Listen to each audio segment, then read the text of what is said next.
There is no shortage of commentary out there regarding the trials and tribulations of this past year.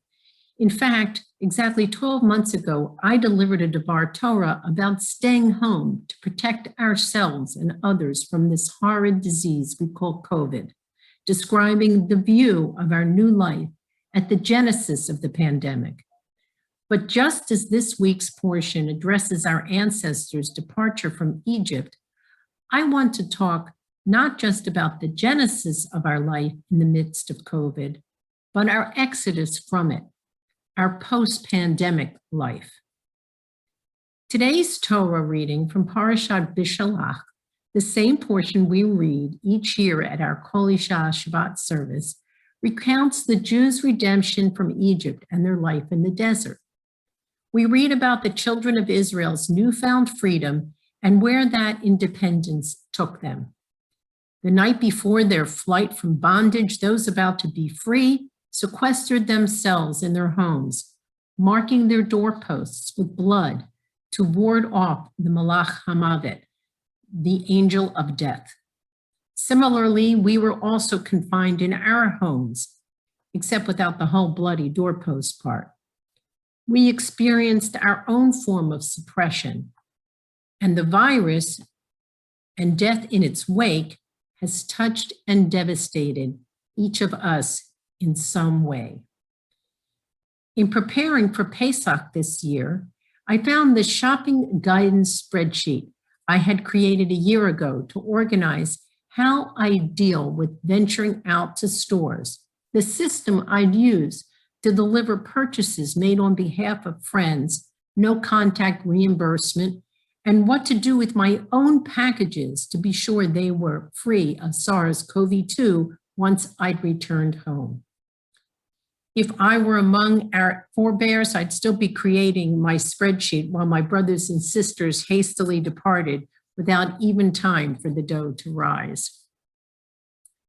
But seeing my game plan again reminded me what a mystery this whole COVID thing was in March 2020. And yet, I knew I had a safe home stocked with food and a loving husband by my side. Can you imagine the enormity of the uncertainty and fear our ancestors endured as they headed out to who knows what? Not unlike us, they did their share of fetching on their journey. Vayomru el Moshe Hamibli ein kivarim b'mitzrayim lekachtanu lamut bamidbar mazot asita lanu lahotzianu mimitzrayim. Were there no graves in Egypt that you brought us to the wilderness to die? They grumbled in Exodus chapter 14, verse 11. Are we there yet? What will we eat? Where did Moses go? When's he coming back? Don't even get me started on the golden calf they built, not trusting Moses, not trusting God. And yet, ultimately, they figured out what they needed to do and proceeded in the right direction. Similarly, we got our bearings, managed to figure out how to safely acquire our sustenance, and chose a direction for ourselves. Like the children of Israel, we repeated the "Are we there yet?" refrain. When would we be able to return to life as we knew it? Some of the Israelites thought they'd be better off returning to their enslaved lives in Egypt. As my friend Rose de Lima, Zichrono Livracha, used to say, can you imagine? It seems obvious to us that our people were not going to be better off as slaves in Egypt than in the wilderness. And what about us? What have we learned about ourselves, our community, while we've been on our journey in this pandemic wilderness? Do we want to return to our lives as they were before the pandemic?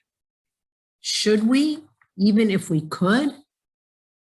During their travel through the desert, our forebears had to learn new ways to live their lives. Similarly, in our isolation, After our initial ambitious closet clean-out projects and with whatever else we filled our newfound time, we had to actually discover a new way to live our lives, stay in touch with family and friends, connect with community, daven together, learn together, help educate our children from home.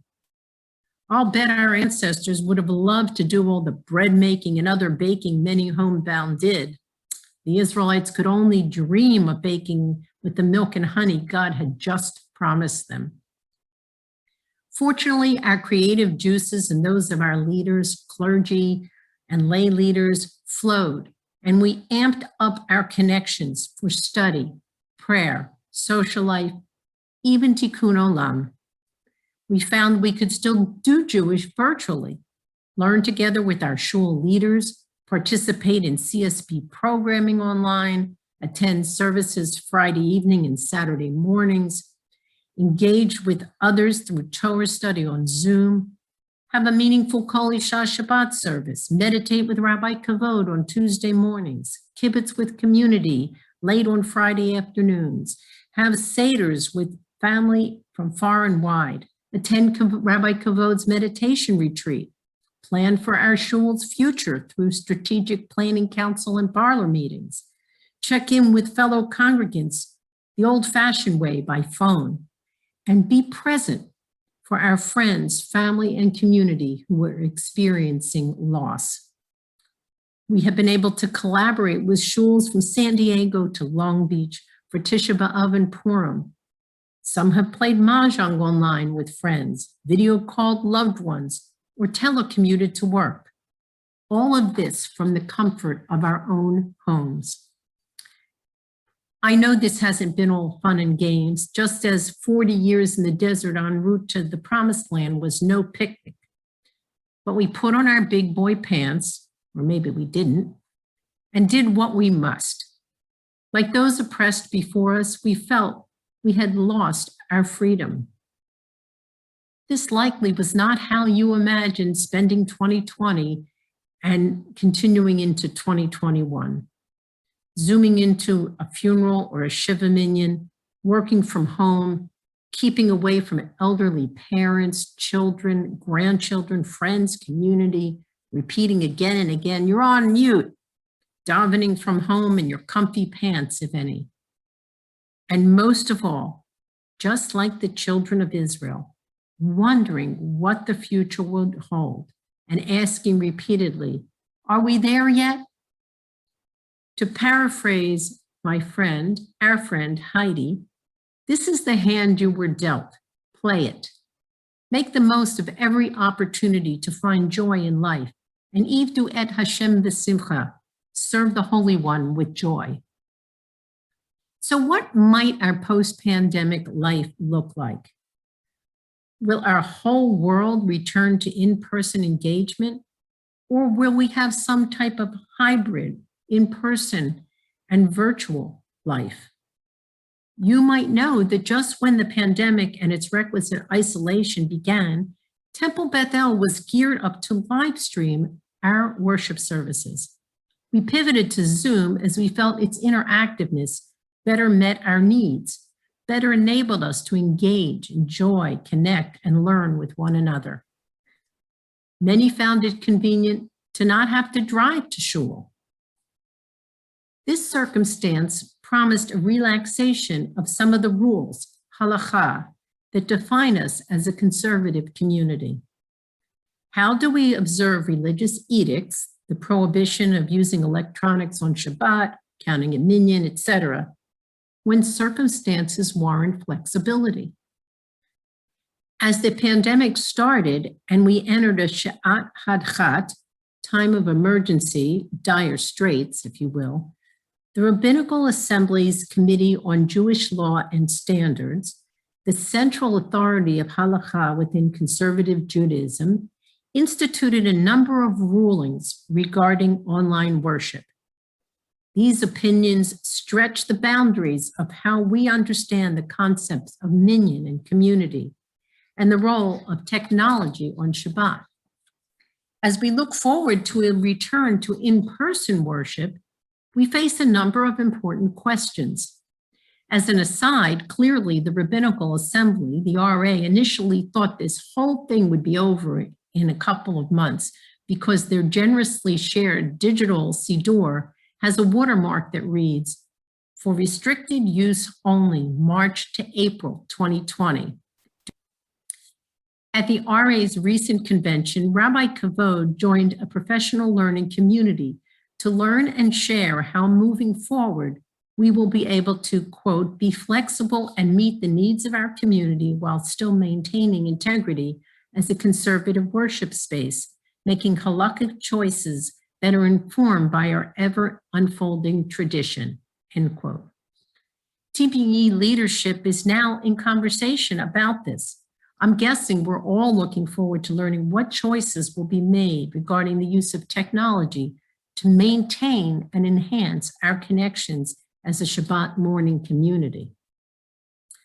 Of course, our pandemic life was not limited to worship. Engaging through Zoom or at drive-up events, outdoor programs in the park or parking lots helped us shift some long-held paradigms. We are not unlike the children of Israel who, despite their uncertainty, when they arrived at the Sea of Reeds with Egypt's army behind them, proceeded through the parted waters, ready to move forward to a new way of living. What have we gained, and what was the price of staying well, staying whole? We've learned about ourselves, our relationships, long-distance collaboration, and remote participation. Hopefully, post-pandemic, we'll be able to capitalize on the synergy already gained from collaborating with other shuls. Perhaps we'll want to find ways for those who cannot get to the building to participate fully. Rabbi Menachem Creditor, scholar in residence at the UJA Federation New York, at a recent gathering commemorating the one-year anniversary of the beginning of the pandemic, suggested that we close our eyes and envision the world we wish we had at this moment. He said, "It might be the one you remember having, or it might be better than the one you've missed for so long." I envision that just as our ancestors, the children of Israel, emerged from Egypt and ultimately arrived in the promised land, we too will ultimately return to a world beyond our four walls, and perhaps with the creativity, resilience, and determination that got us through this time, and the ability to reimagine how we can make that world better, more connected, and even more engaged than before we began our journey. Shabbat Shalom.